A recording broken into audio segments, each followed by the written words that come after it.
Welcome to WeConnect, and thank you very much for joining us on this program.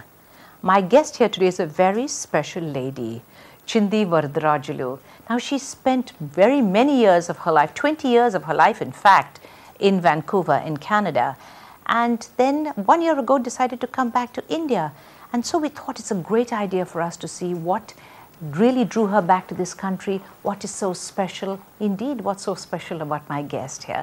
Thank you so much, Chindi, for coming here today. Thank you, Jennifer. Back 20 years overseas, you were born in Singapore, Yep. and then you suddenly decide to come back to Chennai. Why Chennai? Why return to India? You know, it's a lot of things. Somebody asked me if I fell in love with someone. I actually Did you? I fell in love with India. Okay, all right. Lock, stock Okay. and barrel. Okay. I lived in Vancouver for 20 years, moved from Singapore in my early 20s, went on a vacation, decided I really loved it, and applied for my papers and landed up there. And I actually opened a South Indian restaurant, the first one in Vancouver. In fact, going to interrupt you here. Yeah. It was opening of that restaurant that really, you know, took you to another realm, really. Totally. And you ended up in the top 100 women entrepreneurs in that part of the world, Yeah, in British Columbia. In British Columbia. It was such an honor. So what was so great? What was so special? Obviously, it was must have been a very popular place. It was a niche market. Vancouver was full of Indian restaurants. One of my culture shocks moving into Vancouver was the fact that I could not get an idli and dosa. Okay. Now, I grew up in Singapore. Where you can get it all the time. Yeah, and I was in a, you know, I'm South Indian Right. heritage. My parents are South Indians. And so we grew up in a very South Indian background. Of course, mix of everything else that's as multicultural as Singapore is. Yeah. And to my shock, I couldn't find anything. I couldn't get a rasam, you know. Okay. And so I started cooking, and then I realized that, you know, there was a niche market. I tried getting people I know to start a South Indian restaurant. Now, I've never done business before. I've always worked for people, and I've been in the restaurant industry. I'm not a chef by profession. But one day, I was without a job. I got up in the morning, and I was canned.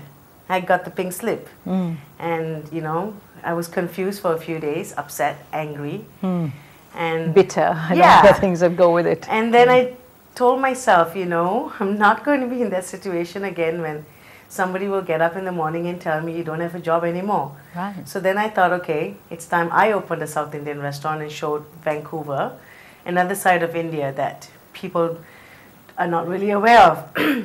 So then I did that, and it was a really hard struggle for the first year because people wanted the tandoori items and their butter chicken and their naan, and I had nothing of that, nothing whatsoever. It was a purely South Indian only restaurant. But then, you know, the media found me. I got a lot of attention from the local foodies and the food people and the media, and then we just got on the map. Right. And of course, one of the things that also happened was finally you were featured in the New York Times along Yeah. with so many of the other I know. Indian restaurants. So what is interesting for me is that there were many restaurants there, different types of restaurants. Hundreds. So yes, so I mean, yours must have been spectacularly good to be in that niche, in those top few restaurants. It was just because, like I said, it was so different. You Yes, know? of course. There was this a new twist, a new flavor, a new excitement to the Indian food. Right.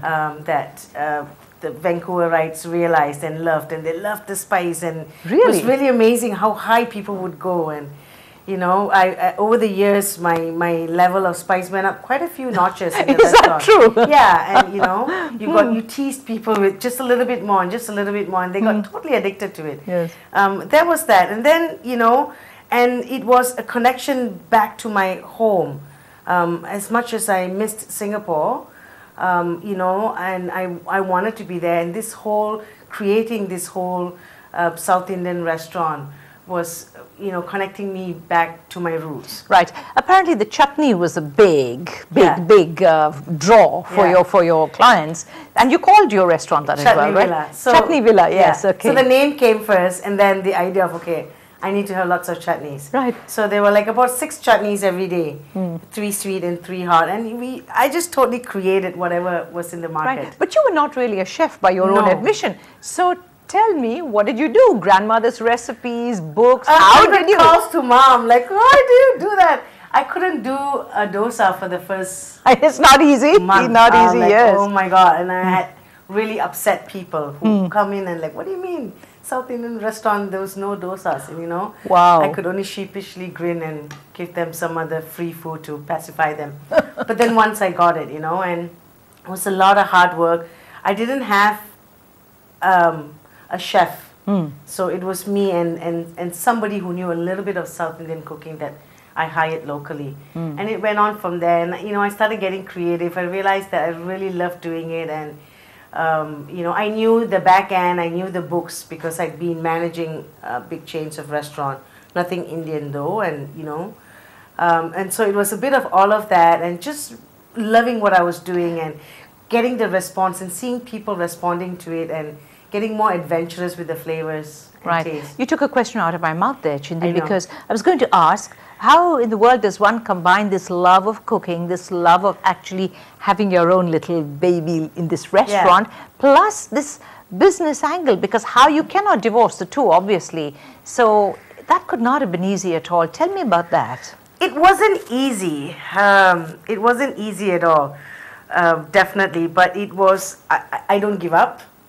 Yeah, and you look like a fighter. Yeah, I totally do. You know, I was already in it. I had to come forward. I had this will, I had this vision, I had this passion. And when I saw people responding to it, you know, juggling everything, I just had to make it work, and it did. Right. You know, how long did it take, Chindi, to actually sort of break even, if that's the right word to use? A year. As little as that? Yeah. I can hardly believe what you're saying. A year. And you know, I mean, Vancouver, Greater Vancouver only has 2 million people. Not a large a large in such number a of large people, area. Yes. We only had, you know, 100 people, and it was never a summer food. Until today, people don't like spicy food in the summer. But I was lucky. You know, Vancouver is a very cold, even though we had mild winters. You know, we had a lot of rain and stuff like that. So people will come and try and get warm up with the spicy curry. And, you know, it was also getting to know my guests, you know, one-on-one and speaking to them and getting them excited. And it was not just about the food. I started introducing them to the whole South Indian culture, the languages, you know, the vast difference there is that they're used to from the north. And, you know, all they knew was the Taj Mahal and the Bengal tigers and all of that, you know.